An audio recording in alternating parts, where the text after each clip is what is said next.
नमस्कार मित्रों, आज जरा जानते हैं कि ताश के पत्तों का क्या मर्म होता है। हम और आप कई वर्षों से, कई पीढ़ियों से ताश के पत्तों से खेलते आ रहे हैं, लेकिन शायद हम में से किसी ने इतना नहीं सोचा होगा कि ये पत्ते किससे जुड़े हैं। आप लोग कहेंगे ये तो एक खेल है, इसमें क्या और ढूंढना है। नहीं, उसमें वैज्ञानिक कारण भी है और हमारी भारतीय संस्कृति, हमारे देश की प्रकृति और समाज के कुछ संदेश भी है। चलिए विस्तार से जानते हैं। पत्ते 4 प्रकार के होते हैं: ईंट, पान, टिड़ी और हुक्म। 52 पत्ते यानी 52 सप्ताह। 4 प्रकार के पत्ते यानी 4 ऋतुएं।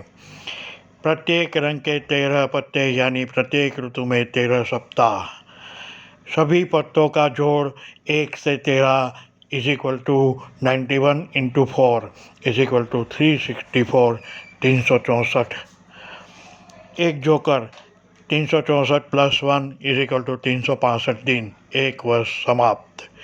दूसरा जोकर 365 प्लस 1 366 दिन यानी कि एक लीप ईयर।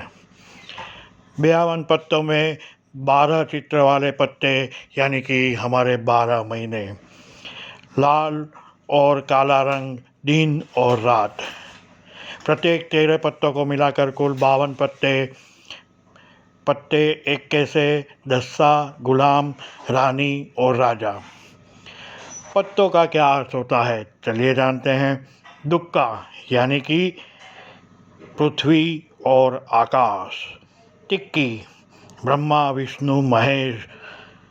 चौकी 4 वेद, अथर्ववेद, सामवेद, ऋग्वेद और अर्थवेद।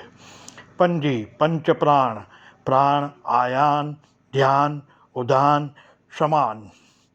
छक्की काम, क्रोध, मद, मोह, मत्सर और लोभ। सत्ता यानी कि हमारे 7 सागर। अट्ठी यानी कि अष्ट सिद्धि। नौवा 9 ग्रह, लेकिन हम बोलते हैं अष्ट सिद्धि 9 निधि के दाता। दस्सा यानी कि 10 इंद्रियां और 10 दिशाएं। गुलाम यानी कि हमारे मन की वासना। रानी माया को कहते हैं, आप जरूर जानते होंगे। राजा सबका शासक, हमारे देश का शासक, हमारी पृथ्वी का शासक, हमारे वायुमंडल का शासक यानी कि ईश्वर। इक्का मनुष्य के विवेक को इक्का कहते हैं। अगर मनुष्य अपने विवेक को वश में कर ले तो वो खुद शासक बन सकता है यानी कि राजा बन सकता है। यही संदेश है हमारे 52 पत्तों का और हमारे इस खेल का। धन्यवाद, नमस्कार।